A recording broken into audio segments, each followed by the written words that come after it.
সম্মানিত দেশবাসী, সারা দেশের আপামর জনসাধারণ অবহিত আছেন গত 28শে এপ্রিল পুরনো ঢাকার লক্ষ্মীবাজারস্থ সেন্ট ফ্রান্সিস জেভিয়ার স্কুলটির উপর কিভাবে ধ্বংসযজ্ঞ রচনা করা হয়েছে। সেই সাথে সেন্ট থমাস চার্চ ও সদরঘাটস্থ বাপ্টিস্ট চার্চ যেভাবে তছনছ করা হয়েছে তা একটি সভ্য জাতির পক্ষে নিঃসন্দেহে একটি ঘৃণ্য ও নিন্দনীয় আচরণ। জাতীয় সংবিধানের ধর্মনিরপেক্ষতার অবমাননা।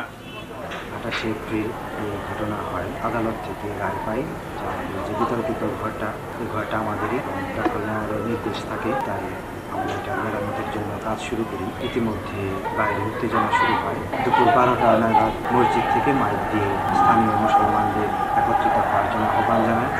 তখন থেকেই বিপুল সংখ্যক লোক জড়ো হয় স্কুলের সামনে রাস্তায়। কি বলা হয়েছিল সেখানে? একটা বাক্য আমি স্পষ্ট শুনতে পেয়েছি, সেটা হলো যে আমাদের মসজিদ ভেঙে ফেলা হয়েছে বেআইনিভাবে। সমস্ত এলাকাবাসী মুসলমান ভাই এগিয়ে আসেন, আমাদের মসজিদ রক্ষা করতে হবে। স্লোগানগুলো কি আপনারা পরিষ্কার শুনতে পেরেছেন? স্লোগানের ভাষাগুলো কি ছিল? ভাষা তো খুবই খারাপ বা খুব কঠোর ছিল। তারা বলছে যে খ্রিস্টানদের ধরো কচু কাটা করো, এরকম আমাদের কানে আসছে। খ্রিস্টানদের ধরো কচু কাটা করো। এবং লোক জড়ো করতে করতে প্রায় কয়েক হাজার লোক জড়ো হয়ে যায় স্কুলের সামনে। বিকেল 5টা নাগাদ সামনের গেট তারা লাথি মেরে ভাঙতে আরম্ভ করছে এবং পুলিশদের প্রতি ইট পাটকেল ঢিল ইত্যাদি ছুড়ে পুলিশকেও স্থান থেকে বাধ্য করা হয়। 3 মিটার পরে 5টার দিকে ভেতরে বেশি ঢুকেছে, কিন্তু তখন তো আমার সময়টা লক্ষ্য করিনি। এবং ঠিক সেই মুহূর্তে যখন নাকি আমাদের বড় গেটটা ভাঙা হলো এবং পাশে যে কর্মচারীদের থাকার ঘরটা ছিল সেটা আগুন জ্বালিয়ে দিল, ওই মুহূর্তে একজন সিস্টার আমাকে গিয়ে বললেন যে সিস্টার আমাদের এটা আগুন জ্বালিয়ে দিয়েছে। ওই মুহূর্তে আমি ভাটিকানে অ্যাম্বাসেডর ওনার সাথে কথা বলতেছিলাম টেলিফোনে যে আমরা শেষ হয়ে যাচ্ছি, ঊর্ধ্বতন কোনো কিছু উপায় থাকে আপনি যোগাযোগ করেন। টেলিফোনটা আমি রেখে দিয়ে আসলাম। ইতিমধ্যে ফাদার ইউজিন উনি এসে আমাকে ধাক্কা দিয়ে ওই রুম থেকে বের করে বলছে আপনি এখান থেকে সরেন। আমি দৌড়িয়ে আমার সাথে যে অরিজিনাল ডকুমেন্ট ছিল সেটা নিয়ে আমি দৌড়িয়ে 2 সেকেন্ডের মধ্যে ভিতরে চলে গিয়েছি। আত্মরক্ষার জন্য কনভেন্টে। অরিজিনাল ডকুমেন্ট মামলার কাগজ? মামলার কাগজ। আচ্ছা, ওই সময় পুলিশ কতজন ছিল আনুমানিক? 100 বা 100-এর উপরে হতে পারে। স্লোগান দিতে দিতে মিছিল করতে করতে ঢুকেছে এমন সংবাদ আমরা খবরের কাগজে পড়েছি। তো স্লোগানগুলো কিরকম ছিল? স্কুল জ্বালিয়ে দাও, পুড়িয়ে দাও, স্কুল ধ্বংস করে ফেলো। প্রতিষ্ঠানটি 1912 খ্রিস্টাব্দে প্রতিষ্ঠিত হয়েছে। হাজার হাজার ছাত্রী এখানে লেখাপড়া করে উপকৃত হয়েছে। তাদের হাতে কোনো অস্ত্র ছিল? হাতে প্রায় সবারই হাতে অস্ত্র ছিল, রড, চাপাতি ধরনের। কুড়াল ছিল, কুড়াল দিয়ে যীশু খ্রিস্টের মূর্তিতে আঘাত করা হয়েছে। যীশু খ্রিস্টের মূর্তিকে ভাঙা হয় কুড়াল দিয়ে। তখন মেয়েরা এই ঘরেই ছিল, প্রার্থনা করতেছিল। তার আগে থেকে যখন গল্প। এই ঘরটা কি ছিল? মেয়েরা কি কাজে ব্যবহার করতো? এই ঘরটা তার প্রার্থনার ঘরে ছিল। আচ্ছা, যদি বইয়ের কাবার টাবার এখানে ছিল, এখানে একটা ছোট জোয়ানটা ছিল এবং অলতারের উপরে বাইবেল ছিল। এখানে একটা যিশুর ছবি ছিল, সেই ছবি তারা কোথায় নিয়ে গেছে বা কিছু করেছে বা পুড়িয়ে ফেলেছে। যে এখানে বাইবেল তারা মাটিতে ফেলে পদদলিত করে বাইরে পুড়িয়ে ফেলেছে কিছু, কারণ এখানে অনেক পবিত্র গানের বইও ছিল আর ধূপদানি ছিল। আসলে ঢোকার পর কি করে? ঢোকার পরই ভাঙচুর শুরু হয় ব্যাপকভাবে। পার্লারের দরজা জানলাগুলা বাড়ি দিয়ে ভাঙতে ভাঙতে করে ভেতরে ঢুকে উপরে লাফিয়ে উঠেছে। ধর্মীয় যা কিছু ছিল, আমাদের যে বাগানের দেয়াল ছিল, ওই সমস্ত কিছু ভাঙচুর শুরু হয়ে যায় তাৎক্ষণিকভাবে। আমরা তখন পিছিয়ে যাই এবং যতটা সম্ভব নিরাপদ স্থানে আশ্রয় নিতে চেষ্টা করি। প্রধান শিক্ষার্থী হিসাবে এই যে এতগুলো ছাত্রী, বিশেষত আমাদের হোস্টেলে 46 ছাত্রী, তারা যে একেবারে নিঃস্ব হয়ে গেল, তাদের মন মানসিকতা, তাদের লেখাপড়া, তাদের জীবনটা সমূলে ধ্বংসপ্রাপ্ত হয়ে গেল। অন্যদিকে সার্বিকভাবে যে ছাত্রী স্কুলে যারা লেখাপড়া করে তারা যে ক্ষতিগ্রস্ত হচ্ছে, আমরা কোথায় শিক্ষা থেকে এগিয়ে যাব তা না গিয়ে পিছিয়ে পড়েছি। স্কুলের অফিসে ঢোকার যে সামনের দরজাটা, আমি সেখানে দাঁড়ানো ছিলাম। আমার সাথে তখন আর কেউ ছিল না। আমার সামনে 2-3 জন লোক যেখানে সেই মূর্তি সেখানে ঢুকে পড়ে। প্রথমে তারা ক্রুশকে আক্রমণ করেছে। আমাদের সামনে যে বড় ক্রুশ মূর্তি ছিল সেই ক্রুশটাকে এসে ভেঙেছে। কুড়াল এবং এই ধরনের ভারী অস্ত্র দিয়ে সেটাকে কুপিয়ে পিটিয়ে খুব একটা উগ্রতার সাথে ঘৃণার একটা মনোভাব নিয়ে তারা সেগুলো ভাঙতে আরম্ভ করে। তারপরে তারপর নাচানাচি কান্না কাটানো। কিছু অংশ এখনো কংক্রিট বলে দাঁড়ানো আছে, ওটার সঙ্গে যে বিভিন্ন লেখা ছিল প্রার্থনা, সেই মার্বেল পাথরের এগুলো সবই ভেঙে টুকরো টুকরো করে। যখন দেখছে যে এই মসজিদের উপর দিয়ে অনেক ছেলেরা ভেতরে ঢুকে গেছে, তার আগেই তারা করেছিল, যখন দেখছে ওই যখন হচ্ছে যে এই ঘর নিরাপদ নয়, তখন তাদের নিয়ে গেছে সরিয়ে আমরা। কেউ কেউ দেয়াল টপকে কিংবা অন্যান্য জায়গায় ঢুকেছে, মসজিদের উপর দিয়ে ঢুকেছে, যে যেখান থেকে বাথরুমের এখানে দুটো জায়গায় ভাঙা, ওই যে ওখান দিয়ে তারা ঢুকেছে। আর লোকমুখে শোনা গেছে এমন বক্তব্য যে যিশুর মূর্তি ভাঙার পরে ক্রুশের নিচে অনেক লোক প্রস্রাব করে, এটা কি সত্যি? আমাকে যেহেতু পিছিয়ে যেতে হয়েছে, আপনি এটা নিজের চোখে দেখেন? নিজের চোখে দেখি। আপনিও শুনেছেন? আমিও শুনেছি এই ধরনের কথা, যে বিভিন্নভাবেই বিভিন্ন প্রক্রিয়ায় সব রকমভাবে অপমান করা হয়, ধর্মীয় যা কিছু ছিল সেগুলোকে অপমান করা হয়। আমাদের প্রার্থনার বই, বাইবেল, এগুলোকে পাড়িয়ে চটকে অপমান করা হয়। আমি তো ওই বিল্ডিংয়ে চলে গেছি, এবং ওই বিল্ডিংয়ে কিভাবে সিস্টারদের এবং মেয়েদের রক্ষা করা যায়, নিরাপদ জায়গায় রাখা যায় সেদিকে, কিন্তু ওখান থেকে অহরহ আমি জানলা দিয়ে তাকে দেখেছি এবং দেখলাম যে পানির পাইপটা কিভাবে ভাঙলো, দেখলাম নিচে আগুন হয়ে গিয়েছে। তারপর তো জিনিসপত্র এখান থেকে ফেলে সব খারাপ, খালি দূরে থেকে আগুনই দেখতে পাচ্ছি, আর তো কিছু দেখতে পাচ্ছি না। এবং যখন দেখেছি যে ভেতরে ঢুকে গেছে, উপরে গিয়ে আমাদের দুইতলার যে দুইটা জানালা সেগুলো ভাঙতে আরম্ভ করছে, নিচে গেছে, তখন আমি দরজার সামনে দাঁড়ানো। হোস্টেলে কতজন মেয়ে থাকতো? 46 জন। এই 46 জন ছাত্রীকে আপনারা তাৎক্ষণিকভাবে কোথায় রেখেছিলেন ওই সময়, ওই দিন? ওই দিনই ওইখানে আমাদের ওই বিল্ডিংয়ে একটা ঘরে রেখেছি, আচ্ছা, সব বন্ধ করে।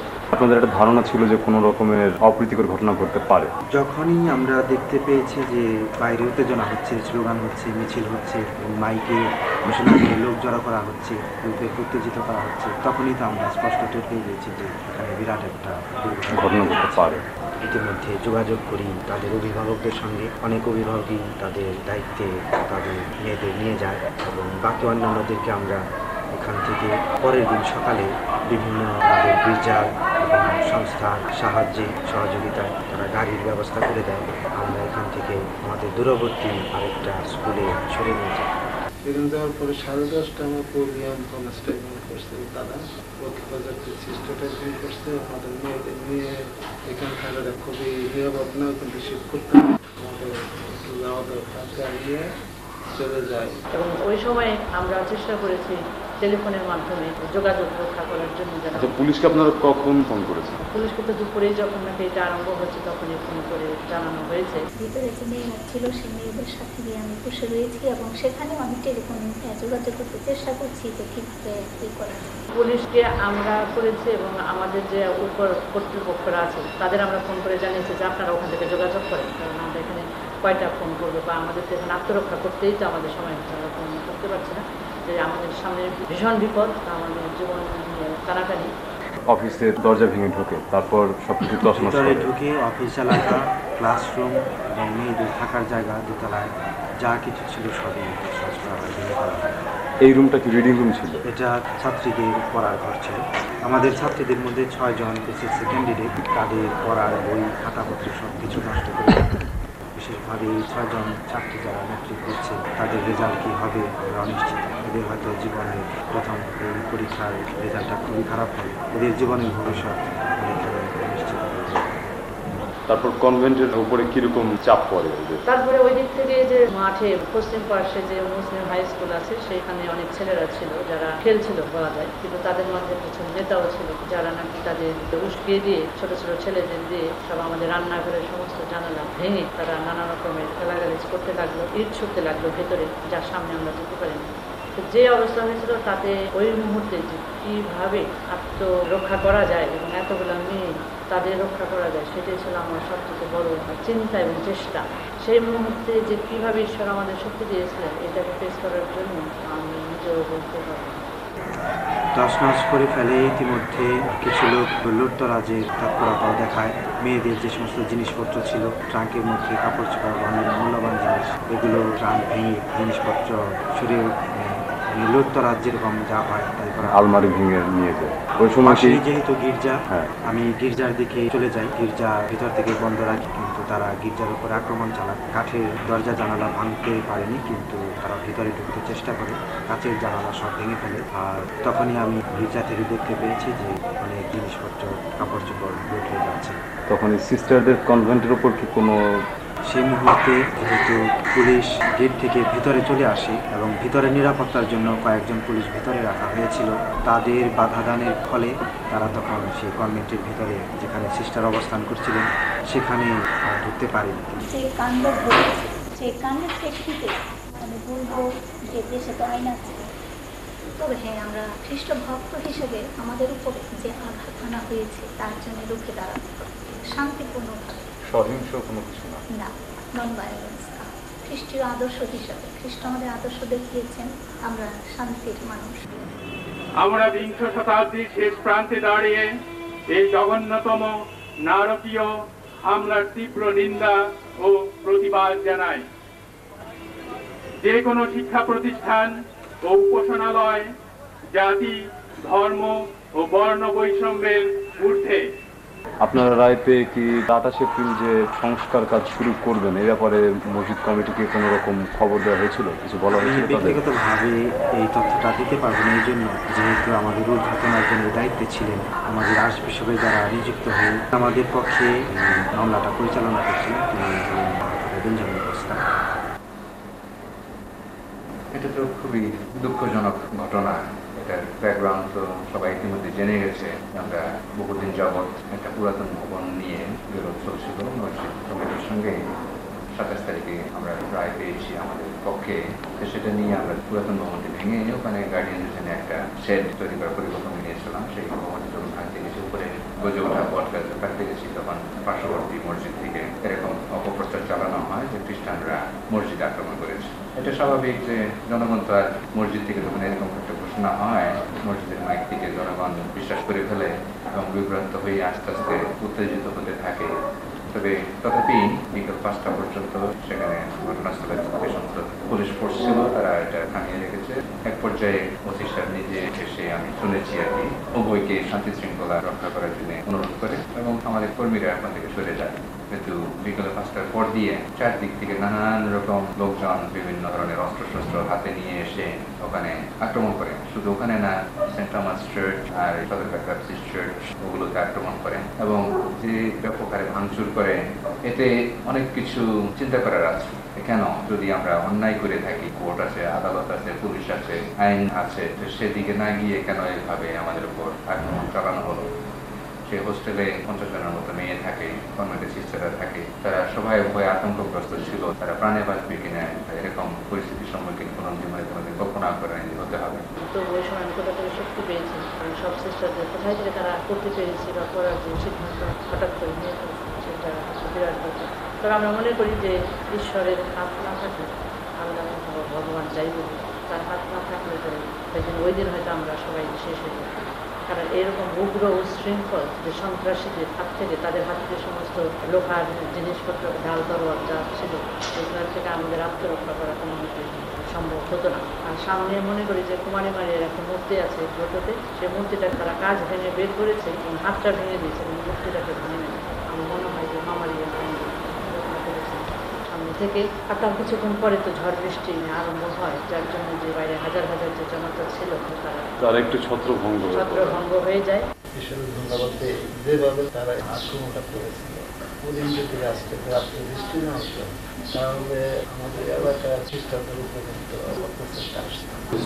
পক্ষ থেকে কি পদক্ষেপ নিলে কিংবা কি করলে এরকম যে ঘটনা নাও করতে পারতো, অন্য কিছু করতে পারতো?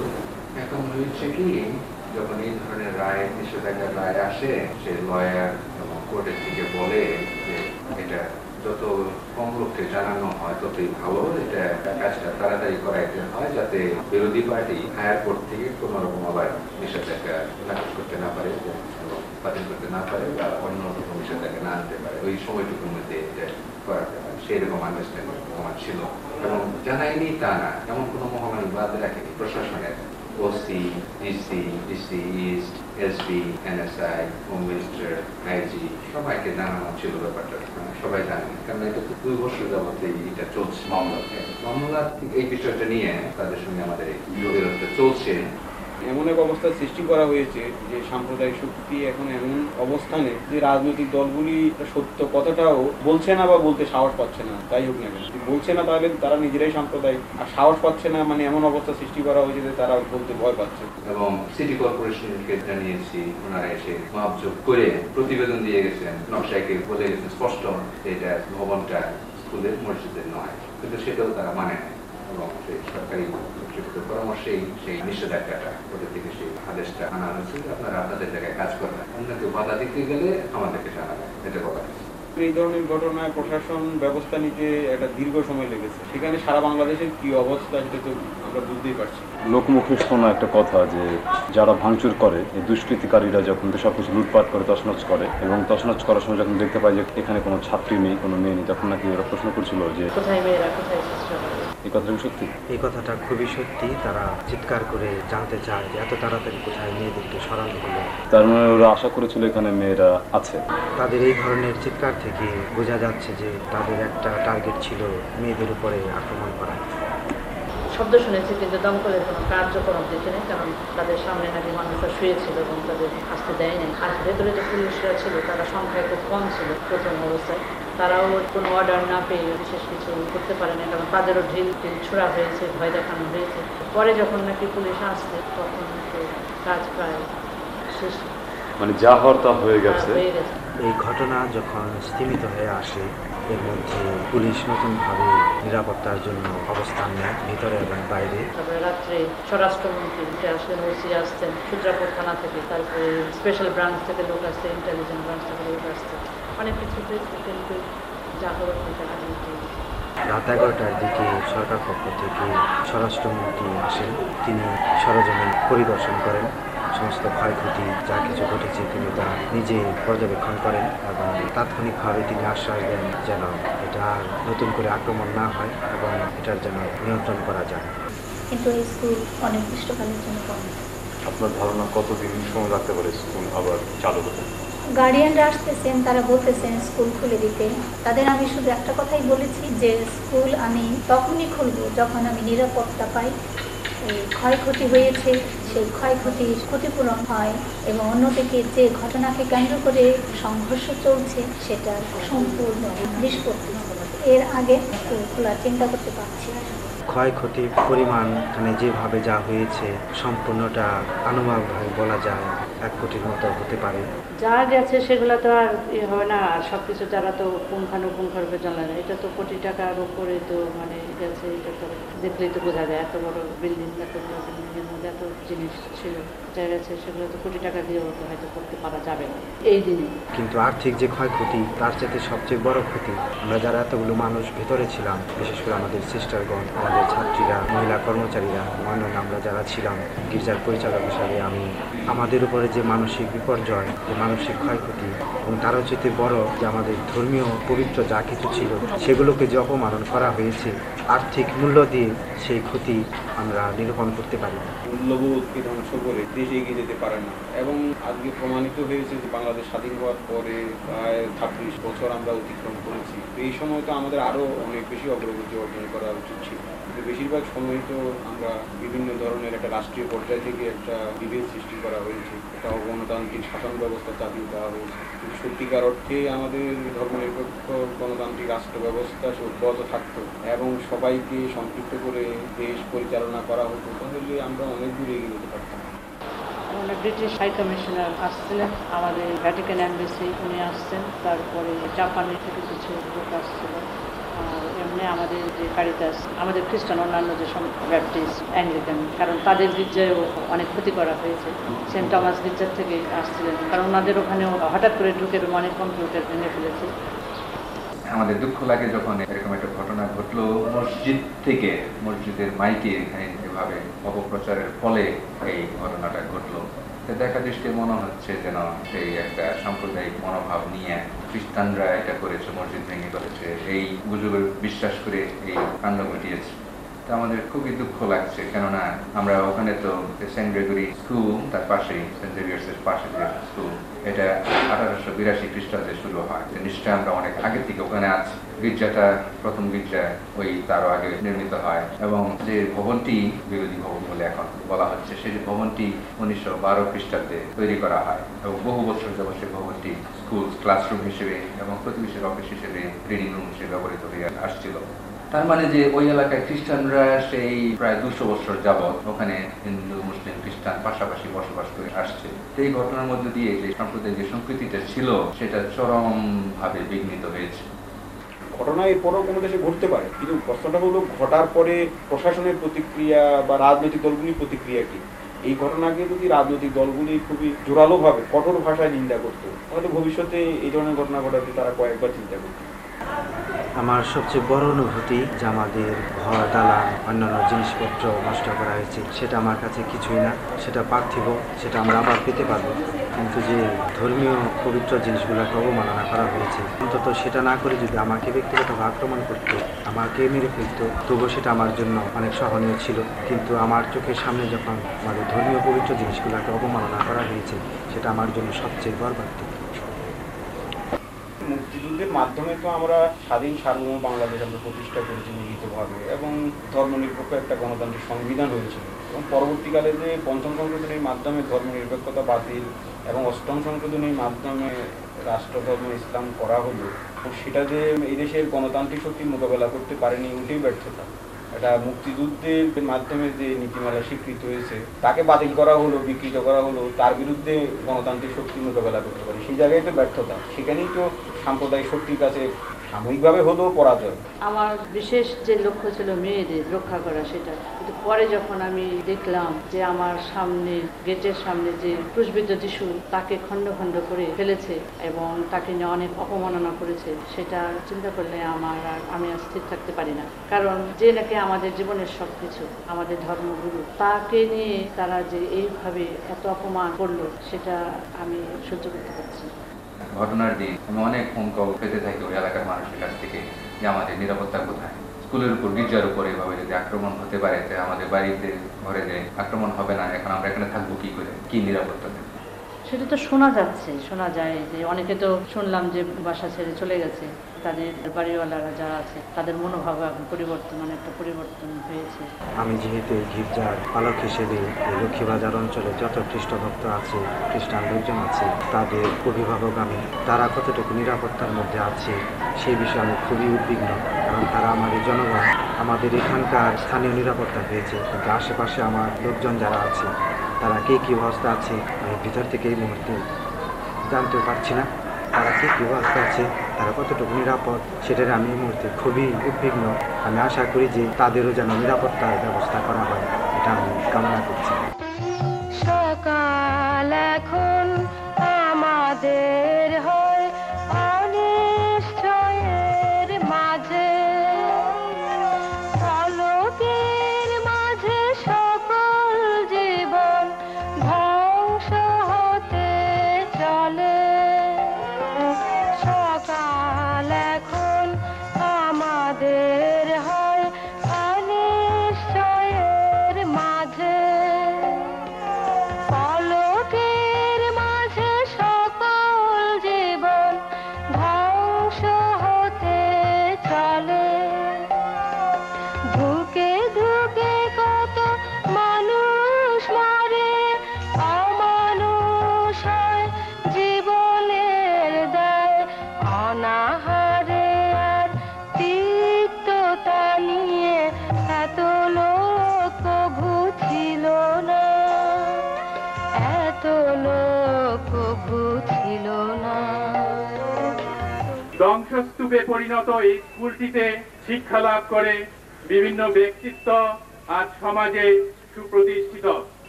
সেন্ট জেভিয়ার স্কুল বাংলাদেশের শিক্ষা বিস্তারের প্রতিষ্ঠা লগ্ন থেকে অগ্রণী ভূমিকা পালন করে আসছে। ধর্মীয় সম্প্রীতি ও সহিষ্ণুতার উজ্জ্বল দৃষ্টান্ত। এই স্কুলের বেশিরভাগ ছাত্রী মুসলমান সম্প্রদায়ের। হিন্দু, মুসলিম, বৌদ্ধ ও খ্রিস্টান ধর্মাবলম্বী ছাত্রীদের সাম্প্রদায়িক সম্প্রীতির এই শিক্ষা প্রতিষ্ঠান এই সেন্ট ফ্রান্সিস জেভিয়ার স্কুল। অসংখ্য ছেলে মেয়েকে আমরা শিক্ষা দিয়ে আসছি, মানুষ করে করতে চেষ্টা করছি, সমাজের দেশের এইভাবে আমরা সেবা করে আসছি। কিন্তু আজকে ওই এলাকাবাসী জানি না কে করেছে, এটা কে করিয়েছে, কিন্তু এই ধরনের একটা ঘটনা ঘটেছে, এটা খুবই দুঃখজনক এবং আমি মনে করি আমাদের দেশের জন্য, সমাজের জন্য এটা খুব লজ্জাজনক ব্যাপার। এটা আমাদের যে ভাবমূর্তি আমাদের দেশের, আমাদের সমাজের, এটা খুবই ক্ষুণ্ণ হয়েছে। ঘটনাটা যেভাবে ঘটেছে এবং এটা বিশ্লেষণ করলে দেখা যায় স্কুল কমিটি যে পদক্ষেপ নিয়েছে সেটা আইনগতভাবে নিয়েছে, কিন্তু যেভাবে একটা সাম্প্রদায়িক উস্কানি দেওয়া হয়েছে এবং বিশেষ করে আমরা যতটুকু জানতে পেরেছি যে 3টা বা 3:30 থেকে আরম্ভ করে 5টা, 5:30 পর্যন্তই লাউড স্পিকারে প্রচারণা চালানো হয়েছে যে মসজিদ ভেঙে ফেলা হয়েছে। একটা বিষয় লক্ষণীয় যে ওই সময় প্রশাসন কার্যকর পদক্ষেপ গ্রহণ করেনি। এবং আরেকটি বিষয় লক্ষণীয় যে ওই 2 ঘন্টা প্রচারণার সময় কিন্তু সাধারণ মানুষ সাড়া দেয় সাম্প্রদায়িক প্রচারণা, কিন্তু পরবর্তীকালে আমরা যা জানতে পেরেছি যে একটা বিশেষ মহল একটা রাজনৈতিক উদ্দেশ্যে সন্ত্রাসীদেরকে মাঠে নামিয়েছে এবং তারাই মূলত পক্ষে স্কুল এবং চার্চের উপর হামলা চালিয়েছে, ভাঙচুর করেছে।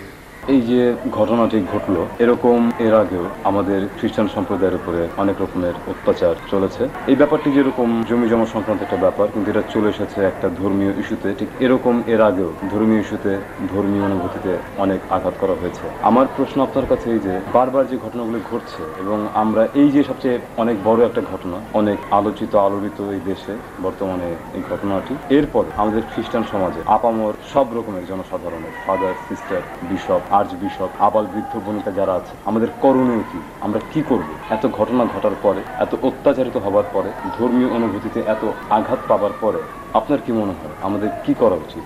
আমি মনে করি তাৎক্ষণিক প্রতিবাদ হিসাবে আমাদের উচিত ছিল সারা বাংলাদেশে সমস্ত খ্রিস্টান স্কুলগুলো বন্ধ করে দেওয়া, প্রতীক হিসাবে যে আমরা এই সমস্ত কীর্তিকলাপের বিরোধিতা করে আমরা আমাদের খ্রিস্টান স্কুলগুলো বন্ধ করে দিয়েছি।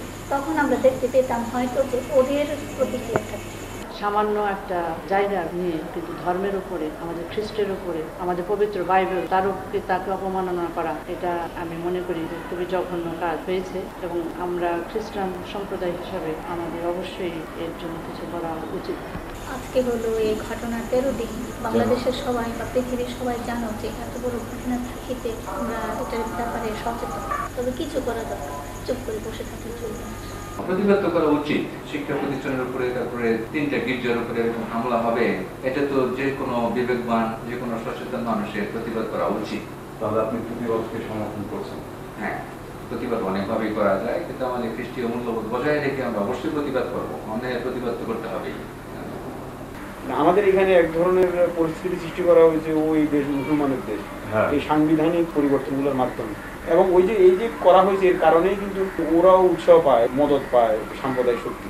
কিন্তু আমি মনে করি যে এই কাজে তো সবাই জড়িত ছিল না, এবং সুস্থ মস্তিষ্ক থাকলে পরে সত্যিকারের ধর্মপ্রাণ মানুষ করে এই ধরনের কাজ করতে পারে না, করাইতে পারে না। যারা করেছে বা করিয়েছে তারা মেজরিটি না, খুব সীমিত সংখ্যক লোক।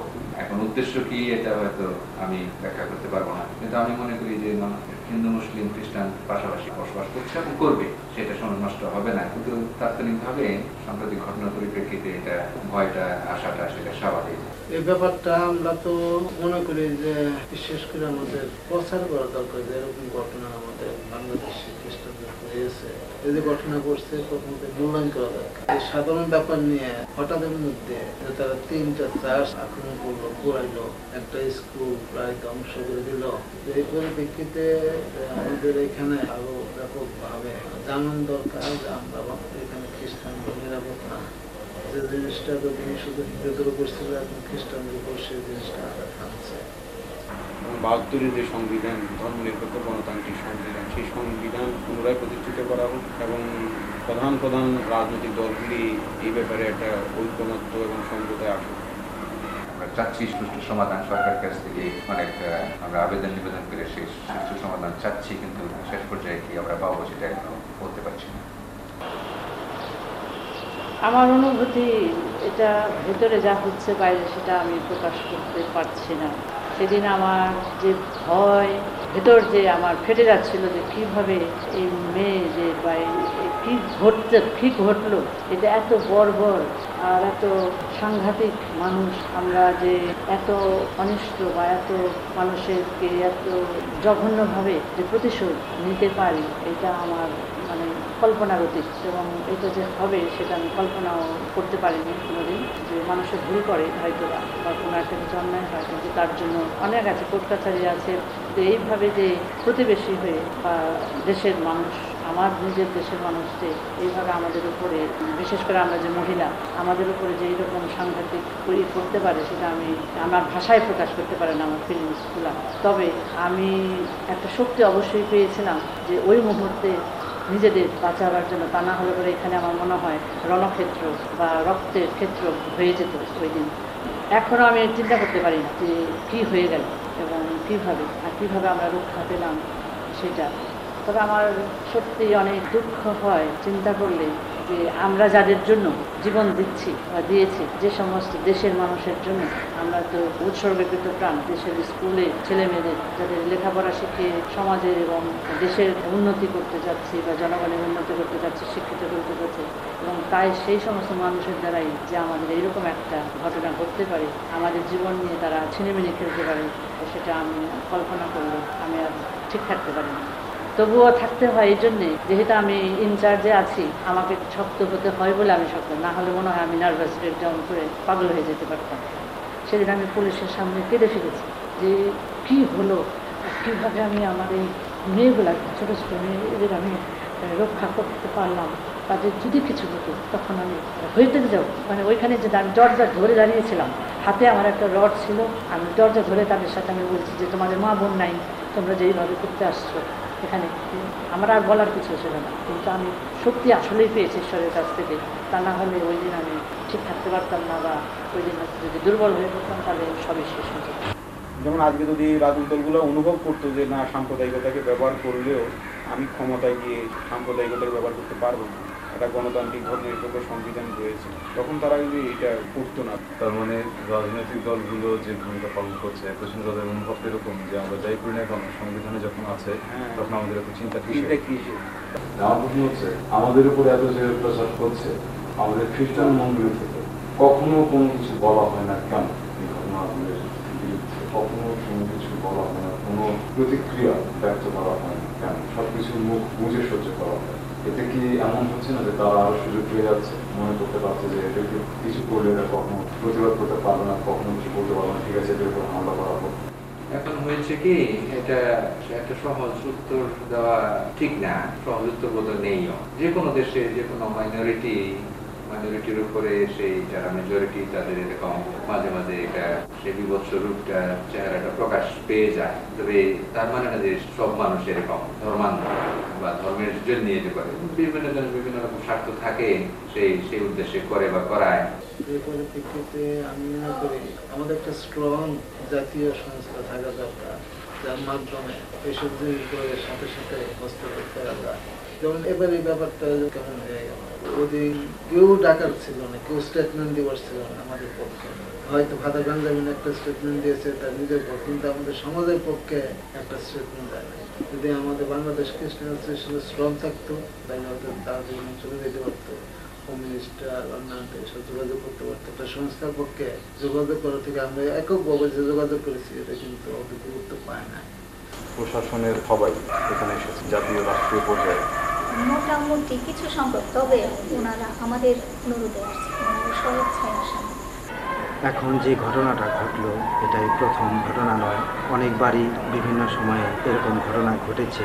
আমাদের একজন ফাদারকে আক্রমণ করে তাকে প্রায় মেরে ফেলতে চেষ্টা করা হয়েছে, ফাদার আব্রাহামকে। তিনি তখন সাভারের ধরেন্দ্র ধর্মগুরুর কল্পরহিত ছিলেন। আমাদের বিভিন্ন শিক্ষা প্রতিষ্ঠান, লাইব্রেরি, চিকিৎসা কেন্দ্র, আমাদের গির্জা এবং খ্রিস্টান জনগণ, এদের উপরে নানাভাবে অত্যাচার, আমাদের সম্পত্তি কেড়ে নেওয়ার প্রবণতা, এগুলো বিভিন্ন সময় থেকে চলে আসছে। এখন এই যে ঘটনাটা ঘটলো গত পরশুদিন, এটা একটা বড় রকমের এবং চরম আকারের ঘটনা। এর পরিপ্রেক্ষিতে আমার নিজের দিক থেকে আমি বলতে চাই, আমরা এই দেশেরই জনগণ, এই দেশেরই নাগরিক। আমাদের পূর্বপুরুষগণ তারা সবাই এই দেশের নাগরিক হিসেবে নিশ্চয় আমাদের নিরাপত্তার এবং স্বাধীনভাবে জীবনযাপন করার অধিকার আছে। বারবার করে এরকম অত্যাচার নির্যাতনের শিকার হব আমরা, অথচ আমরা আমাদের অধিকার জানাতে পারবো না, অধিকার আমরা পাবো না, সেটা হতে পারে না। আমরা স্বাধীন দেশের বাসিন্দা, এদেশের সবার সমান অধিকার, অথচ বাস্তবে অতি কৌশলে সংখ্যালঘুদের নাগরিক অধিকার খর্ব করার প্রচেষ্টা চলছে। গত 28 এপ্রিলের ঘটনাটি এরই এক ভিন্ন দৃষ্টান্ত। অধিকার আছে, আমরা কোনো সহিংস প্রতিবাদ জানাবো না, কিন্তু আমাদের যে নাগরিক হিসেবে অধিকার, আমাদের এদেশে সুস্থভাবে বেঁচে থাকার, জীবনযাপন করার অধিকার আছে, স্বাধীনভাবে আমাদের ধর্ম পালন করার অধিকার আছে। এবং এদেশে আমরা সুপ্রাচীনকাল থেকে আমাদের চিকিৎসা কেন্দ্রের মধ্য দিয়ে, শিক্ষা প্রতিষ্ঠানের মধ্য দিয়ে বিভিন্নভাবে এদেশের সর্বস্তরের সকল ধর্মের জনগণকে যে সেবা আমরা দিয়ে আসছি, তার জন্য আমরা এই ধরনের মূল্য আমরা কখনোই আশা করি না।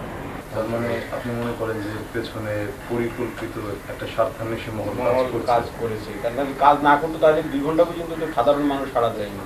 এমন পরে শোনা যায় যে 5:30টার পরেই এটা পরিকল্পিতভাবেই বিভিন্ন এলাকার থেকে সন্ত্রাসীদেরকে এনে, লোকজনকে এনে তারপরে হামলা চালানো হয়। এবং আরেকটি বিষয় লক্ষণীয় যে হামলার পরে এই ধরনের একটি ঘটনা যে রাজধানী ঢাকায় ঘটলো, বাম গণতান্ত্রিক শক্তি ও বিভিন্ন রাজনৈতিক দল তারা নিন্দা করেছে কয়েকদিন পরে, কিন্তু প্রধান রাজনৈতিক দলগুলি আজও এর বিরুদ্ধে কোনো বক্তব্য রাখেনি। এতে প্রমাণিত হয় যে এখানকার যে সাম্প্রদায়িক শক্তির বিরুদ্ধে এই দেশের যে প্রধান রাজনৈতিক দলগুলি তারা দৃঢ়ভাবে মোকাবেলা করছেন। এটাই সবচেয়ে দুঃখজনক ঘটনা। কারণ এই ধরনের একটি ঘটনা ঘটার পরও তারা এর বিরুদ্ধে কোনো ধরনের বক্তব্য রাখেন। তার মানে যে সাম্প্রদায়িক বা মৌলবাদী শক্তি যে ঘটনাটা ঘটালো এর বিরুদ্ধে একটা সামান্যতম একটা নিন্দা জানিয়েও কোনো তারা বিবৃতি দেয়। এইটাই সবচেয়ে উদ্বেগজনক। পরের দিন আমি যখন সেন্টে রিহার্সাল যাই, ওই দিন গিয়ে দেখবে ফাদার আছে, ওরকম নেতৃস্থানে কেউ নাই, সিস্টারদের একজন আছে, খুব নিরীহ হওয়া। মনে হলো যেমন তাদের মা বাপ কেউ নাই, গার্জেন কেউ নাই। এই অবস্থায় আমারও খুব খারাপ লাগছে। আমাদের সমাজটা রক্ষা করার মধ্যে মুরব্বী কিংবা গার্জেন কেউ নাই, এবং আমাদের নেতৃস্থানীয় লোকটা জিনিসটাকে ওইভাবে গুরুত্ব দেয় না। আমরাও মানুষ, ধর্ম সবারই আছে এবং সব ধর্মেরই যে গুরুত্ব আছে এবং সবার কাছে সবার ধর্ম খুবই গুরুত্বপূর্ণ, কিন্তু একটা ধর্মকে এইভাবে অপমাননা করা আমার জন্য খুব কষ্ট। যে আমার খ্রিস্ট কেন আমার জন্য এত অপমানিত হবে? যদি আমি দোষ করে থাকি আমি শাস্তি পাই, অসুবিধা নেই, কিন্তু কেন আমার ধর্মকে নিয়ে বা আমার খ্রিস্টকে নিয়ে কেন তাদের মানে এত অপমাননা, সেটা আমার কষ্ট হচ্ছে এখন। রাজনীতি তো এখানে প্রায় দলগুলি সাম্প্রদায়িকতাকে ব্যবহার করছে, এবং আমরা সেখানে বলেছি যে এই যে সাম্প্রদায়িক শক্তি এটাকে সম্মিলিতভাবে মোকাবেলা করতে হবে এবং গণতান্ত্রিক শক্তিকে রাজনৈতিক দলগুলোকে এগিয়ে আসতে হবে, কারণ তারাই মুখ্য ভূমিকা পালন করবে। তবে আমরা যদি চাপ সৃষ্টি না করি তাদের এই যে দুর্বলতা, কারণ তারা যদি এগিয়ে আসত ঘটনা ঘটার পরে বা ঘটনাও ঘটতো না, তারা যদি যেভাবে অপপ্রচার চালিয়েছে তারা যদি সে সময় পদক্ষেপ গ্রহণ করতো তাহলে এই ধরনের ঘটনা ঘটতো না, বা ঘটনা ঘটার পরও তারা ওইভাবে কার্যকরভাবে এগিয়ে আসবে। আমার মধ্যে ভীষণ একটা আশঙ্কা ছিল, কারণ আমি বিভিন্ন জায়গা থেকে বিভিন্ন কিছু শুনে আমি সারাদিন যে কীভাবে বলছে তারা মহল্লায় মহল্লায় অনেক প্রস্তুতি নেওয়া হচ্ছে এবং তারা অনেক লিফলেট তৈরি করে ছড়াচ্ছে যে তারা আরও অনেক কিছু করবে, এটুকুই শেষ না, তা ওইগুলা নিয়ে এবং তারা যে করতে পারে সেটা আমি তো সচক্ষে দেখলাম। তাদের মধ্যে যে হিংস্রতা রয়েছে এবং বিশেষ করে যখন নাকি অশিক্ষিত জনতাকে, যুবক পার্টিকে যখন লেলিয়ে দেওয়া হয় তখন তারা যে কী করতে পারে সেটা তো আমি সচক্ষে দেখলাম। আর দেখলাম যে পুলিশ সামনে থাকলেও যখন হয়ে গেল তখন যত পুলিশই থাক এখন জনতার সামনে হয়তো তারা সেটাও তো বলে, তারা শুনেছে যে সরকার কী করবে। এখানে অবস্থানরত ভেতরে যারা ছিল সিস্টার এবং ছাত্রীরা, দারোয়ান এবং অন্যান্য যারা, তাদের উপর কি হামলাকারীরা কোনো আক্রমণ করতে পেরেছিল কিংবা কোনো আক্রমণ হয়েছিল কিনা? এবং এটা ঈশ্বরের সবচেয়ে বড় দয়া আমাদের প্রতি, যে আমাদের এই স্কুল কম্পাউন্ডের ভিতরে যারাই ছিলেন কেউই শারীরিকভাবে আক্রান্ত হয়নি। তাদেরকে সেই আক্রমণ থেকে আমরা রক্ষা করতে পেরেছি বা ঈশ্বর নিজেই রক্ষা করেছেন। যদি তারা সত্যি করে জিনিসটাকে ঠিক মতো না বুঝে, মানুষদের কাছে যারা তাদের যদি ঠিক সংবাদটা না দেয় বা তারা যদি সন্তুষ্ট না হয়ে আরও যদি তাদের লেলিয়ে দেয় বা ঠিক সংবাদটি মানে এই জমি জমা সংক্রান্ত ব্যাপারটা, হ্যাঁ, যে তারা জানছে মসজিদ ভাঙা হয়েছে, তাদেরকে সঠিক তথ্য দেওয়া হচ্ছে না যে আসলে ব্যাপারটা কি। ব্যাপারটা কি আপনি কি মনে করেন তাদেরকে সঠিক তথ্যটি কিভাবে জানানো? তারাই জানাবে যে এটা মসজিদ তারা ভাঙে নাই, আমরা মসজিদ ভাঙি নাই। মসজিদ কমিটির লোকই জানাবে, তাদেরই জানাতে হবে। আমরা যদি চেষ্টা করি, কিন্তু তাদেরই বলতে হবে যে হয় নাই, এটা হয় নাই, তোমরা এরকম করো না, তাদের উপরে কোনো আঘাত হেনো না, সেটা তাদেরই বলতে হবে। তাদের না বললে তো তারা শুনবে না। এই ঘটনার উপর কি কোনো মামলা কিংবা থানায় কোনো চিঠি এই ধরনের কোনো কিছু হয়েছে আপনি করেছেন? হ্যাঁ, করা হয়েছে, মামলা করা হয়েছে। মামলা বাদী কে হয়েছে? সরকার। সরকার বাদী করেছে, তার বিপক্ষে মামলাটা করা হয়েছে? কয়েকটা মামলা করা হয়েছে। কয়েকটা? পুলিশরা করেছে। আপনারা করেছেন? আপনাদের পক্ষ থেকে? আমাদের পক্ষ থেকে করেছে। মামলাটা কাদের বিপক্ষে বিরুদ্ধে করা হয়েছে? আসলে কে? যারা দোষী তাদের শাস্তি অবশ্যই হতে হবে এবং তাদের সাথে আমরা যাতে শান্তিপূর্ণভাবে সহ অবস্থান করতে পারি সেই পদক্ষেপটা নেব। যা ঘটেছে সেটা নিয়ে তো আর আমরা এখন বসে থাকলে চলবে না, এগিয়ে যেতে হবে। খ্রিস্টের বাণী আমাদের জীবন দিয়ে প্রকাশ করতে হবে, আমাদের কার্যকলাপে প্রকাশ করতে হবে শান্তিপূর্ণভাবে। মন্ডলী থেকে কখনো কোনো কিছু বলা হয় না? বলা হয় না সেটা ঠিক না, বলি না। এখন বলার বিভিন্ন রকম ভাষা আছে, বিভিন্ন রকম পদ্ধতি আছে। আমি মনে করি না যে মণ্ডলী কিছু করতেছেন। আমাদের মণ্ডলী কারা? আমরা প্রতিটা খ্রিস্ট ভক্ত মিলেই তো মণ্ডলী, এবং আমাদের এই বাংলাদেশের মণ্ডলীর প্রধান ছিলেন আর্চবিশপ মাইকেল রোজবেরি। তিনি আমাদের বলেছেন আমরা যাই কিছু করি শান্তিপূর্ণভাবে। ওনারা নিশ্চয়ই পদক্ষেপ নিচ্ছেন প্রতিবাদের জন্য। উনি এসেই প্রাইম মিনিস্টারের কাছে গিয়েছেন, দেখা করেছেন। তারপর বিভিন্ন সময় উনি বিভিন্ন মিটিং করতেছেন। আজকেও মিটিং হয়েছে, divisional commissioner, district commissioner, DMP commissioner, আরও গণ্যমান্য ব্যক্তি সমাজের। শুধু রাস্তায় গিয়ে স্লোগান দিয়ে ব্যানার নিয়ে মিছিল করলে যে বলা হয়ে গেল, বলি না তা না। সব জায়গায় বলা হয়েছে, কর্তৃপক্ষকে জানানো হয়, যথাসাধ্য চেষ্টা করা হয় সেই কার্যকরী পদক্ষেপ নেওয়ার জন্য। এ ব্যাপারটা সব থেকে বেশি গুরুত্ব দেয় না। উনি সাধারণত মনে করে যে এটা সাধারণভাবে মোকাবেলা করা দরকার। সাধারণভাবে মানে সরকারি লেভেলে, মানে প্রশাসনিক মাধ্যমে। তবে দেখতে হয় যে আমাদের দেশের বর্তমান যে বাস্তবতা, সেই রাজনৈতিক দলগুলোর মধ্যে যেরকম সম্পর্ক, পারস্পরিক বিরোধিতা এবং অস্থিরতা, অস্থিতিশীলতা, তো সেগুলো সবকিছু মিলিয়ে বোধ এই সমস্ত ঘটনা যে আমরা সেই সঠিক বিচার, ন্যায্য বিচার আমরা পাই না।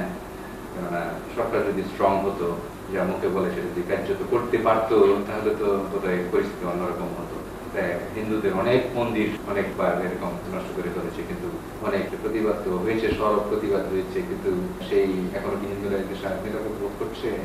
ঠিক আছে, এই জিনিসটা যদি আমরা এইভাবে হালকা করে দেখি, আগামী দিনে আমাদের যা করছে আরো গঠন করতে আমাদের খুবই ক্ষতি হবে। মনে করি আমাদের শিগগিরই কিছু একটা করা দরকার। তার মানে আগে আমরা যা করতে পারিনি সেই যে কিছু একটা করা দরকার। আপনি কি বলবেন, মানে কিছু একটা কি বোঝাচ্ছেন? কিছু একটা প্রথমত আমাদের তো এদেশে থাকতে হবে। আমরা যদি শুধু মায়েরই খাই, শুধু মায়ের চলবে না। অনেক সময় দেখা যায় আমাদের লোকজন মায়ের খাই কিছু বলে চুপচাপ থাকে। অন্তত আমরা চুপচাপ থাকবো না, আমরা যে মায়ের খাচ্ছি এই কথার আমাদের বলতে হবে। কাউকে কাউকে বলতে হবে, সরকারকে হোক, যেভাবেই হোক, পেপারে হোক, যেভাবে আমাদের বলতে হবে। প্রতিবাদ যে কোনো দেশে যে কোনো প্রতিবাদ না হয় তাহলে আরো বেশি সুযোগ পেয়ে যায়। এর জন্য প্রতিবাদ করার আমাদের ব্যবস্থা থাকতে হবে। দরকার পড়ে আমাদের এখন নিজস্ব পেপারও থাকতে হবে। কারণ এখন দেখা যায় আমাদের কথাগুলো অনেক সময় অনেক জায়গার কথাগুলো পেপার আসে। যদি আমাদের একটা ডেইলি নিউজ পেপার থাকে তাহলে কিন্তু আমাদের পেপারগুলো আমরা পেপারের মাধ্যমে আমাদের এই সমস্যাগুলো তুলে ধরতে পারি। এটা একটু জেনারেলাইজেশন হলো যে খ্রিস্টানরা অত্যাচারিত হচ্ছে। এটা হয় কি, এদেশের মানুষ যেহেতু এখনো শিক্ষিতের হার খুব কম, অশিক্ষিত মানুষ সেই মানুষের ধর্মীয় অনুভূতি কাজে লাগিয়ে অনেক সময় দুর্বলের উপর সবল অত্যাচার করতে চায়। তো সেটা আমি মনে করি না যে সংখ্যাগরিষ্ঠ সেই মুসলিম জনগণের মেজরিটির এরকম অনুভূতি আমাদের প্রতি বা অন্যান্য ধর্মীয় সংখ্যালঘুদের প্রতি। সেদিকে বিবেচনা করে আমরা মনে করি যে আমাদের যে সমস্ত ধর্মীয় সংখ্যালঘুদের বিভিন্ন সংগঠন রয়েছে, যেমন বাংলাদেশ হিন্দু বৌদ্ধ খ্রিস্টান ঐক্য পরিষদ বা অন্যান্য সংগঠন, এই সংগঠনগুলিকে তাদের সোচ্চার থাকতে হবে। এই ঘটনাও প্রমাণ করে যে আমাদেরকে সোচ্চার থাকতে হবে, এবং আমরা সোচ্চার থাকলেই, চাপ সৃষ্টি করলেই সরকার বা অন্যান্য দল ততটুকু তারা ভূমিকা রাখবে। তার মানে আমরা যদি এখন সরকার কিংবা অন্যান্য প্রধান রাজনৈতিক দলগুলোর অপেক্ষায় থাকি যে তারা কিছু একটা করবে, তাহলে সেটা আমাদের জন্য ভুল হবে। আমাদের যা করে নিজেদেরকে করতে হবে। 1902 সালে ক্রয়সূত্রে মালিক এবং 1998 এর 22 এপ্রিল আদালতের রায়ে ভবন সংস্কারের অধিকার স্কুল কর্তৃপক্ষকে প্রদান করা হয়। কিন্তু এই অধিকার খর্ব করে অতি অভিনব কায়দায় সেন্ট জেভিয়ার স্কুল এবং সেই সাথে সেন্ট টমাস চার্চ ও ব্যাপটিস্ট চার্চে পূর্ব পরিকল্পিতভাবে সাম্প্রদায়িক হামলা ও ধ্বংসলীলা চালানো হয়। সংখ্যালঘু বলে নিজেদেরকে যদি দুর্বল মনে করি আমরা, আপনি ব্যাপারটা একটু বিশ্লেষণ করেন। দুর্বল মনে করা একটা, হীনমন্যতায় ভোগে একটা, আর একটা যেমন আমরা যে বলি যে খ্রিস্টান, যখনই বলি যে খ্রিস্টান, মুসলমান, হিন্দু, নিশ্চয়ই একটু ভাগাভাগি করে ফেললাম এটা ধর্মের মাপকাঠিতে। যেমন আমাদের দেশের যারা বাঙালি, আমরা বলি বাঙালি, বাঙালি সবাই তো বাঙালি না, ট্রাইবালরা আছে না, তারাও তো গত কয়েক বছর যাবত এরকম তাদের নাগরিক হিসেবে সমান অধিকার আদায়ের জন্য তারা আন্দোলন করছে।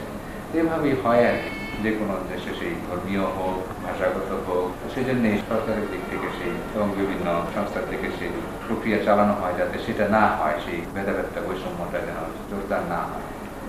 কিন্তু কথা হচ্ছে যে আমি চাইতাম যে আমাদের সাধারণ খ্রিস্ট ভক্তগণ তারা যদি আরো বেশি একত্রিত হতো, সবাই সংঘবদ্ধ হতো, এবং এই যে বিভিন্ন প্রশাসনিক যে পর্যায়গুলো আছে, লেভেল আছে, সেখানে যদি আমাদের ছেলেমেয়েরা আরো বেশি থাকতো, তাহলে করে হয়তো আমরা আরো বেশি সংগঠিত হতাম, আমরা বেশি আরো শক্তিশালী হতাম সব দিক দিয়ে, যার জন্য আত্মরক্ষা করার আমাদের একটা শক্তি থাকতো, আমাদের পক্ষ হয়ে কথা বলার মতো লোক থাকতো, আমাদের মতো কথা বলার জন্য লোক থাকতো, এবং আমরা তাদের ইনফ্লুয়েন্সে আমাদের যে অধিকার, আমাদের যে অধিকার এবং কর্তব্য, সেটা দুইটাই আমরা ভালো করে বুঝতাম এবং করতাম। আমরা মাইনরিটি বলে যে আমাদের উপরে যে বিভিন্ন সময়ে বিভিন্ন হামলা, বিভিন্ন নির্যাতন, সেটা হয়তো আরো কম আসতো। আমাদের তো কন্ট্রিবিউশনগুলো প্রথমত শুধু শিক্ষিত মহলে আমাদের কন্ট্রিবিউশনগুলো জানে, কিন্তু গ্রামে গঞ্জে অন্যরা কিন্তু আমাদের কন্ট্রিবিউশনগুলো তো জানে, কিন্তু তারা কিন্তু ঠিকই আমাদের ভূমিকার ভাগ নিচ্ছে, আমাদের সেবা নিচ্ছে, কিন্তু আমরা যা করতেছি সেই জিনিসগুলো আরো মনে হয় ব্যাপক প্রচার করা দরকার। আমরা তো সেই ভালোবাসা দিয়ে সেবা দেওয়া, এটা ঢাকঢোল পিটানোর ব্যাপার না, প্রচার করার ব্যাপার না, এই ভালোবাসাপূর্ণ সেবাটাই একটা প্রচার। এখন অন্যরা স্বীকার করে না, স্বীকৃতি দেয় না, তা ঠিক না। তা না হলে আমাদের প্রত্যেকটা শিক্ষা প্রতিষ্ঠানে বা হাসপাতালে কেন এত ভিড়? বলে আপনাদের এখানে যে সেবাটা আছে, যে পরিবেশটা আছে, অন্য জায়গার তুলনায় সেটা অনেক ভালো, সেই জন্যই এত ভিড় হয়। এবং সরকারি কর্মকর্তাগণ প্রকাশ্যে যখন বিবৃতি দেন বা ভাষণ দেন, প্রায়শই স্বীকার করেন যে খ্রিস্টান কমিউনিটির সংখ্যায় স্বল্প হলেও তাদের অবদান অনেক। মানে যিশুরের কথাটা লবণ এবং আলোর মতো। আমরা তো এই বাংলাদেশেরই মানুষ, ধর্ম আমাদের ভিন্ন হতে পারে, কিন্তু আমরা তো এই বাংলাদেশের মাটিতে আমাদের জন্ম। সবাই বলতে পারি আমরা যে বাংলাদেশ আমার মাতৃভূমি, আমার জন্মভূমি, এই দেশে আমি জন্মেছি, আমি তো বিদেশি না। কিন্তু আমাদের মনে হয় যে আমাদের মধ্যেও একটা বিদেশি বিদেশি ভাব আছে, এবং সেটা আমরা অন্যদের কাছে প্রকাশ করি, যার জন্য তারা চিন্তা করে যে আমরা হয়তো বিদেশিদের কি বলে সেই আমরা দেশের লোক না, হ্যাঁ এই দেশের লোক না, এখানে এই দেশে উড়ে এসে জুড়ে বসেছি, জুড়ে বসেছে, কারণ আমরা নিজেদের হয়তো অনেকটা ইনভলভ করি না। যেমন আমাদের কয়েকজন খ্রিস্টান ছেলে আছে যারা পুলিশে আছে, কয়েকজন ছেলে আছে যারা নাকি মিলিটারিতে থাকলেও হাতে গোনা হয়তো 10-5-10 দেশের যে সমস্ত প্রশাসনিক রাষ্ট্রীয় জাতীয় পর্যায়ে আমাদেরকে ইনভলভ হতে হয় না, লোকজন খুব কম। আমরা হতে পারি সংখ্যায় কম, কিন্তু যদি 100 জনের মধ্যে যদি 10 জন থাকে বা 5 জন থাকে বা 2 জন যদি সেরকম শক্তিশালী থাকে, তাদের ইনফ্লুয়েন্স আছে না। যেমন মুক্তিযুদ্ধে যখন ওই যে 71 সালে, তখন খ্রিস্টানরা কিছু করেনি, তখন তো সংখ্যালঘু হয়েও তো আমরা যেভাবে পেরেছি, মানে দেশের স্বাধীনতার জন্য অংশগ্রহণ করেছি, সেইভাবে যদি আমরা ওই সময় থেকে অন্তত করতে আমাদের ছেলেমেয়েরা আরো বেশি রাষ্ট্রীয় কাজে অংশগ্রহণ করতো, নিজেদের প্রস্তুত করতো, তাহলে এখনো সময় আছে, করা যায়। আমি আরো বিশেষ করে বলবো আমাদের বিরুদ্ধে যেন প্রত্যেকেই কোনো না কোনো পলিটিক্যাল পার্টিতে সাথে যুক্ত থাকে, প্রত্যক্ষ কিংবা পরোক্ষভাবে হলেও যেন তারা পলিটিক্যাল পার্টিতে যুক্ত হয়। কারণ অনেক সময় দেখা যায় পলিটিক্যাল একটা পার্টিতে যুক্ত থাকলে তার মাধ্যমে নেতৃত্ব তারা পেতে পারে, যে কোনো জায়গায় একটা সরকারি জায়গায় যোগাযোগ রক্ষা করে তারা মেনশন করতে পারে। শুধু পলিটিক্যাল পার্টিতে না, আমি মনে করি প্রশাসন ক্ষেত্রে আমাদের দেওয়া দরকার, বিশেষ করে মিলিটারি, পুলিশ, এইসব লাইনে আমাদের ছেলেদের এবং দেওয়া দরকার। কারণ অনেক সময় দেখা যায় প্রশাসনের লোক না থাকলে কোনো কাজ তাড়াতাড়ি এগোয় না। বা সরকারের বিভিন্ন পর্যায়ে বা রাজনৈতিক দলগুলোর সঙ্গে যোগাযোগের মাধ্যমে যে তাদেরকে বলা, এটা তাদের এগিয়ে আসা স্বতঃস্ফূর্ত হবে, সেটা তারা করছে না। এটা করতে হবে, সেটা আলোচনা করা বা সভা সমাবেশের মাধ্যমেও এক ধরনের চাপ সৃষ্টি করা, জনমত গঠন করা বা পত্র পত্রিকায় সেটা সঠিকভাবে প্রতিফলন ঘটে। আমরা দেখছি বিভিন্ন দেশে মন্ডলীর পক্ষেও সরকারের বিরুদ্ধে অনেক কথা বলে, আমাদের বিষয় বলতে ভয় পায়। এটা কিন্তু ঠিক না, তার বলা দরকার। যখন যেটা করছে সেটা বিষয়ে বললে জিনিসটা আরো ভালো হয়। একটা বিশপ যখন বলবে সারা দেশের পাবলিক সেই জিনিসটাকে রূপে নেবে। আমরা যখন লিডার হিসেবে বলবো, ডাইনিং করে হিসেবে বলবো, তখন কিন্তু আমাদের কথাটা ভাবে গুরুত্ব দিবে না, কেউ শুনবে কেউ শুনবে। এর জন্য এখন আমাদের ভূমিকা আরো স্ট্রং যদি না হয় তাহলে আমাদের আগামী দিনে অবস্থা আরো খারাপ হতে পারে। যেমন যদি আমরা চুপচাপ থাকতাম তাহলে এখানে স্কুল কমিটি, চার্চ কমিটি তারা চুপচাপ থাকলে কিন্তু যতটুকু পত্রপত্রিকায় বিষয়টা তুলে ধরা হয়েছে ওটা আসতো না। এই ঘটনাটি তো ঘটিয়েছে উগ্রপন্থী মৌলবাদী। আপনার মুসলিম সাধারণ আবার ভূমিকা সব রকম মানুষের কাছে, মুসলিম আমাদের ভাই বোনদের কাছে আপনার বক্তব্য এই ঘটনার পর আপনি কি আশা করেন তাদের কাছ থেকে? আমি খ্রিস্টান হিসাবে এবং যিশুর আদর্শ নিয়ে যেটা আমরা বলি, আমাদের তো যতই আমরা অন্যায় করি তো আমাদের কাছে তো ক্ষমা তো অবশ্যই খুব গুরুত্বপূর্ণ। তবে কিছু সংখ্যক উগ্রপন্থী বা যুবক যা হোক তাদের জন্য তো আমি সমগ্র মুসলিম সম্প্রদায়কে বা সাধারণ মানুষকে তো দোষারোপ করতে পারি না। তাদের মধ্যে অবশ্যই ভালো মানুষ আছে এবং তাদের মধ্যে ধর্মীয় মনোভাব বা খ্রিস্টানদের প্রতি তাদের অবশ্যই আছে এবং সেটাকে আমি বিশ্বাস করি এবং শ্রদ্ধা করি। এবং তাদের কাছে এটাই হবে যে তারা যেভাবে পারে যেন তারা চেষ্টা করে যে সবার মাঝে এটা ছড়িয়ে দেওয়ার জন্য যে আমরা সবাই মানুষ, একই আল্লাহর সৃষ্টি, যেন আমরা সবাই ভাই বোনের মতো নিয়ে আমরা পাশাপাশি বাস করতে পারি, একসাথে বাস করতে পারি। আর এই যে যারা উগ্রপন্থী আছে তাদের যদি আমরা বোঝাতে পারি যে এগুলো ঠিক না, এটা অন্যায় এবং আল্লাহ এটা চান না। যে কোনো ধর্মে অত্যাচার তো কোনো ধর্মে চায় না, সন্ত্রাস কোনো সমাধান না। এক্ষেত্রে আমরা সাধারণ খ্রিস্টভক্ত যারা আছে আমরা কি করতে পারি? এখন বিপদ সাধারণ খ্রিস্টভক্তদের উপরে, সেটাই এখন সাধারণ খ্রিস্টভক্ত বিকল্প কোনো চিন্তা করতে দিব। তাহলে সেক্ষেত্রে জানাই দিব যে না, আমাদের লিডার না, আমাদের লিডারকে তৈরি করতে হবে, আমাদের পক্ষে কে কথা বলছে।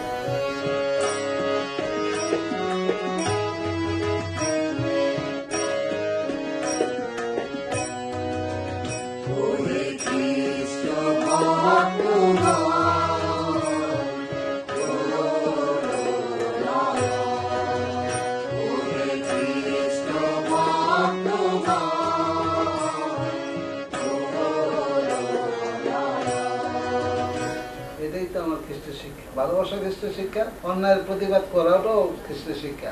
এখানে আমাদের উপরে যেটা অন্যায় হচ্ছে সেটা প্রতিবাদ যদি আমরা না করি তাহলে তো মনে করি যে অন্যায় এটা ভালোবাসাই হচ্ছে, তাহলে তো তারা আরো করবো। প্রচার মাধ্যমে তুলে ধরেছে বিধায় আমরা এখন দেখতে পাচ্ছি যে কিছু কিছু ইতিবাচক দিক আমরা লক্ষ্য করি, সারা আসছে। এমনকি দাসদের একটা বিবৃতি দেখলাম, এটা ইতিবাচক, আজকে অথবা গতকালকে, যেখানে বলা হয়েছে যে কথাটাকে খুব সুনির্দিষ্টভাবে বলেছে যে এই স্কুল কমিটির পক্ষে আইন ছিল। প্রকৃতপক্ষে যে ঘটনাটা ঘটেছে, স্কুল কমিটি যে পদক্ষেপ নিয়েছে সেটা আইন তাদের পক্ষেই ছিল, আইনগতভাবে তারা নিয়েছে। এই কথাটাও অনেকে গণতান্ত্রিক শক্তি স্পষ্ট করে বলা উচিত ছিল। স্বাধীন দেশের নাগরিক হিসেবে জাতি, ধর্ম ও বর্ণ নির্বিশেষে যার যার ধর্ম, সংস্কৃতি ও কৃষ্টি চর্চা করার অধিকার আমাদের সবার রয়েছে। কিন্তু এই ঘৃণ্য ঘটনা আমাদের শঙ্কিত করেছে এবং ভীতি সঞ্চার করেছে জনগণের অন্তরে। স্কুল কমিটি রায় পেয়েছিল আইনতভাবে। এরপরে যখন তারা সংস্কার কাজ শুরু করে ওই ঘরটির উপর, মাইকে প্রচার করা হয় যে মসজিদ ভাঙা হচ্ছে। এরকম সবসময় যে আইন আছে স্কুল কমিটির পক্ষে, অথচ একটা সাম্প্রদায়িক ইস্যু নিয়ে ব্যাপারটাকে অন্যভাবে মোড় নেওয়ানো হয়, অন্যদিকে ব্যাপারটাকে নিয়ে যাওয়া হয়। এই ব্যাপারে আপনার কি মনে হয় যে এই ব্যাপারগুলো কিভাবে দূর করা সম্ভব? এইটা তো সারা বাংলাদেশেই এই ধরনের ঘটনা, আমাদের নির্যাতন সারা বাংলাদেশে ঘটছে। আইন পক্ষে থাকলেও কিন্তু ওই যে প্রশাসনের দুর্বলতা, এই ব্যাপারে কি আইনের কোনো ভূমিকা আছে? এই যে যেমন সাম্প্রদায়িক কোনো ইস্যু নিয়ে কোনো সম্প্রদায়ের উপর, বিশেষ করে সংখ্যালঘু সম্প্রদায়ের উপর হামলা এবং তাদের ধর্মীয় অনুভূতিতে চরমভাবে আঘাত করা, এই ব্যাপারে কি কোনো আইন আছে? সাধারণ দেশে যে প্রচলিত আইনগুলি আছে সেই আইনেই তো অন্যদের বেআইনিভাবে কিছু করা যাবে না, বা আইনের চোখে সবাই সমান। আইনের চোখে সবাই সমান বিষয়টা ওইভাবে নাই, কারণ পঞ্চম এবং অষ্টম সংশোধনী হওয়ার ফলে মূলত পক্ষে একটি ধর্মকে সেখানে প্রাধান্য দেওয়া হয়েছে, ধর্মনিরপেক্ষতা বাতিল এবং পরবর্তীকালে রাষ্ট্রধর্ম ইসলামের মাধ্যমে, এবং এর ফলেই কিন্তু সাম্প্রদায়িক শক্তি মদত পেয়েছে এবং তারা অন্য ধর্মাবলম্বীদের এই দেশের নাগরিক হিসেবে মনে করে না। এবং এখানকার সাম্প্রদায়িকতাকে ব্যবহার করে রাজনৈতিক দলগুলিও ক্ষমতায় থাকতে চায় বা যেতে চায়। তো এই অবস্থায় যদি আমরা তৎপর থাকি, এবং স্বাভাবিকভাবে এখানে সাধারণ জনগণ তো এর দ্বারা উপকৃত হচ্ছে না, বরং এটা বিভেদ অনেকটা সৃষ্টি করে দেশের অগ্রগতিকে ব্যাহত করা হচ্ছে। এবং এই ঘটনার পরে আর তাদের বলার কোনো অধিকার নাই যে বাংলাদেশে সাম্প্রদায়িক সম্প্রীতি রয়েছে। আর একটা কথা হলো যে আমরা আইনের চোখে সবাই সমান। আমরা এই দেশে কয়েক শতাব্দী ধরে খ্রিস্টানের রাজ্যে জীবনযাপন করে আসছি। এর মধ্যে আমাদের বিভিন্ন প্রতিষ্ঠান, আমাদের জনগণ, আমাদের যারা যাজক, পুরোহিত, ব্রতধারিণী, সন্ন্যাসীগণ, তারা সবাই সেবার আদর্শে অনুপ্রাণিত হয়ে সকল স্তরের, সকল ধর্মের, সকল বর্ণের মানুষকে নিঃস্বার্থভাবে সেবা দান করে আসছে। এছাড়াও ধর্মীয় শিক্ষা প্রতিষ্ঠান, অন্যান্য সেবামূলক প্রতিষ্ঠান, চিকিৎসা কেন্দ্র, এগুলো ছাড়াও আমাদের বিভিন্ন সাহায্য সংস্থা রয়েছে, যেমন কারিতাস। এরা নিঃস্বার্থভাবে সব ধর্মের, সব শ্রেণীর লোকদের সেবা দিয়ে আসছে। বিভিন্ন সময় যখন প্রাকৃতিক দুর্যোগ ঘটে, তখন ঝাঁপিয়ে পড়ে তারা সমস্ত জনগণকে রক্ষা করার জন্য, তাদের পুনর্বাসনের জন্য। বিগত কয়েক বছরে কারিতাস সংস্থা উপকূলবর্তী অঞ্চলে যেখানে জলোচ্ছ্বাসে বিপুল সংখ্যক লোক মারা যায়, তাদের নিরাপত্তার জন্য, তাদের জীবন রক্ষা করার জন্য এই পর্যন্ত অনেকগুলি শেল্টার তারা নির্মাণ করেছে। এবং তাৎক্ষণিকভাবে পুনর্বাসনের জন্য কারিতাস এবং অন্যান্য সাহায্য সংস্থা বিভিন্নভাবে এই দেশের সকল শ্রেণীর, সকল স্তরের জনগণের পাশে তারা দাঁড়ায় এবং এখনো তারা সেইভাবে সেবার কাজ করে যাচ্ছে। বিভিন্ন দেশে আমরা দেখতে পাই যে সমস্ত দেশ অগ্রগতি অর্জন করেছে গণতান্ত্রিক পন্থায়, সেখানে সবার সমান অধিকার নিশ্চিত করা হয়েছে, সেখানে রাষ্ট্রীয় পর্যায়ে সবাইকে সম্পৃক্ত করা হয়েছে এবং সেখানে বিভেদ এবং অনৈক্যে সেখানে অবসান ঘটানো হয়েছে এবং ঐক্যবদ্ধভাবে জাতীয় ঐক্য এবং সংহতিকে জোরদার করা হয়েছে। সেখানেই উন্নয়ন অগ্রগতি দ্রুত হয়েছে, অর্থনৈতিক, সামাজিক। কাজে বাংলাদেশেও একটা সম্ভাবনা রয়েছে, কারণ আমাদের ইতিহাসে দেখতে পাই আমরা একটা ঐতিহ্যবাহী জাতি। ধর্ম নিরপেক্ষ একটি দেশে যে কোনো ধর্মের উপাসনালয়ের উপর হামলা সংবিধান অমান্য করারই অপপ্রয়াস। সভ্য একটি সমাজে দেশের আইনানুগ ব্যবস্থার ঊর্ধ্বে বিচারকের রায় প্রাপ্তির পরেও জনগণকে সাম্প্রদায়িক উস্কানিমূলক কাজে প্রবৃত্ত করা কোন সভ্য জাতির কাছে কাম্য নয়। উত্তরণের পথ হলো যে সম্মিলিতভাবে, যেমনিভাবে আমরা মুক্তিযুদ্ধ করছি, 90 গণ অভ্যুত্থান তো সম্মিলিতভাবে হয়েছে, 96 গণ আন্দোলন, সম্মিলিতভাবে আমাদের চেষ্টা করতে হবে, দরকার গণজাগরণ। কিন্তু এই যে এত সেবা আমরা নিঃস্বার্থভাবে দিয়ে যাচ্ছি, তার পরিপ্রেক্ষিতে ক্রমাগত বারবার এইভাবে নির্যাতন আসবে, আর এই ধরনের চরম আকারে নির্যাতন আসবে, এটা কি আমাদের এতদিনের সেবার মূল্য বা পুরস্কার? সভ্যতা থেকে আমরা আর কত পিছিয়ে থাকব? দেশের শান্তিপ্রিয় লোকেরা শান্তিতে বসবাস করতে চায়। আমরা সবাই শান্তি প্রত্যাশী সচেতন নাগরিক সমাজ।